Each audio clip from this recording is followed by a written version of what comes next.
আসসালামু আলাইকুম। ওয়ালাইকুম আসসালাম আনোয়ার ভাই ভালো রাহমাতুল্লাহ। আছেন? জি ভাই, আলহামদুলিল্লাহ, আল্লাহ পাক রাখছে ভালো। আপনার আজকে এই ভার্মি কম্পোস্ট চেম্বার দেখতে আসলাম আমরা। আপনি অনেকদিন ধরে সুনাম আছে, আপনি ভার্মি কম্পোস্ট বিক্রি করেন।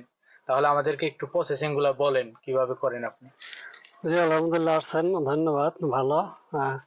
আরো আসবেন, দোয়া করি। এর প্রসেসিং হলো, এই প্রথমে গোবরটা আপনার ভালো ঠান্ডা জায়গায় এনে রাখতে হবে। গ্যাস মুক্ত করার একটা ব্যবস্থা করা লাগবে, এবং এই ঠান্ডা জায়গা যাতে রোদ না পায় এইসব জায়গার মধ্যে সেটগুলো তৈরি করতে হবে। যেমন আমার এই যে উপরে ঠান্ডা আছে, গাছের ঠান্ডা, এরকম ঠান্ডার মধ্যে আপনার এই সেটগুলো তৈরি করতে হবে। তাইলে হলে আপনার একদম ওর কেঁচুর থাকার মতো উপযোগী উপযুক্ত পরিবেশ জায়গা। পায়।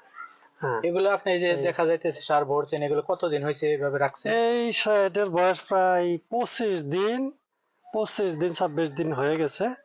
30 দিন হয়ে গেলে আমরা মালটা চেলে ফেলাম, তাহলে পরে কি বস্তায় প্যাকেটিং পরে করে? বস্তা প্যাকেটিং করে বিক্রি করে ফেলাম। আপনার যে খামার আছে এখানে সার উত্তোলন করলে কত বস্তা সার হয় একসাথে? আমার এখানে প্রায় 80 বস্তা সার উৎপাদন হয় এটা কি প্রতি মাসে উত্তোলন 40 করেন? দিন পরে পরে। 40 দিন পরে পরে উত্তোলন করেন। জি। এখন আপনাদের দেখা যাইতেছে অনেকগুলো এরকম 3-4টা এই সাঙ্গার দিয়ে রাখছেন, এতে আপনার জায়গাটা সাশ্রয় হয়েছে। অল্প জায়গার মধ্যে অল্প বেশি সার জায়গায় হয়। বেশি সার করা যায়। জি তারপরে আপনার এই চাকের মধ্যেও রাখছেন এখানে। জি জি জি। এখানে কি মানে আর্দ্রতা শুকিয়ে গেলে আপনারা কি হালকা একটু সেচ দেন?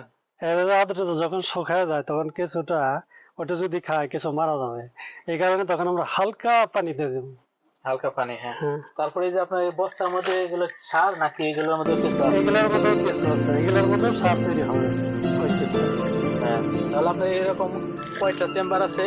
আমার এরকম চেম্বার আছে হলো, এগুলো পাতিল না, এটা কি বলে? হ্যাঁ, এগুলা মোট 300-র মতো আছে এই পাতিলে কাদা।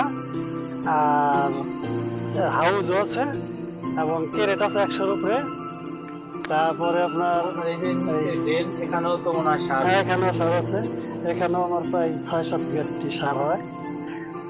এগুলো আপনি কিভাবে শিখছেন এই সার উৎপাদন করে? ভিডিও দেখে নাকি কারো সহযোগিতা পেয়ে?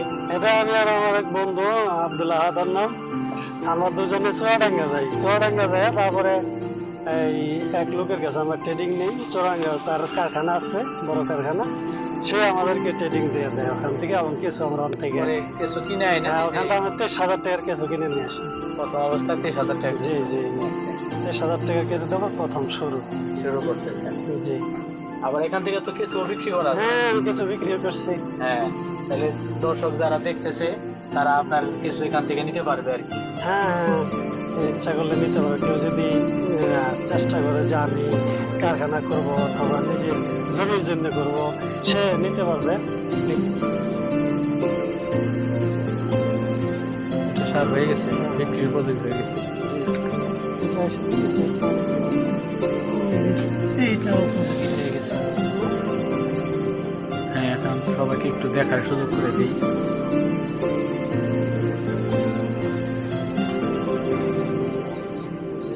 এখানে রিং চাকের মধ্যে করছেন, এগুলোর মধ্যে তো বেশি পাওয়া যায়, বেশি হয়।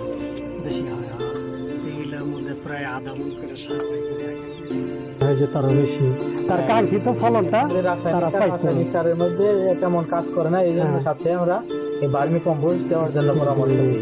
জমির উর্বরতা শক্তি নষ্ট হয়ে গেছে, আগুন বৃদ্ধি করে। এটা দিলে উর্বর শক্তি বাইরে যায়। হ্যাঁ। আর কৃষক তার কাঙ্ক্ষিত ফলন পাচ্ছে না, এটা দিলে পাবে ইনশাল্লাহ। ঠিক আছে ভাই, ধন্যবাদ।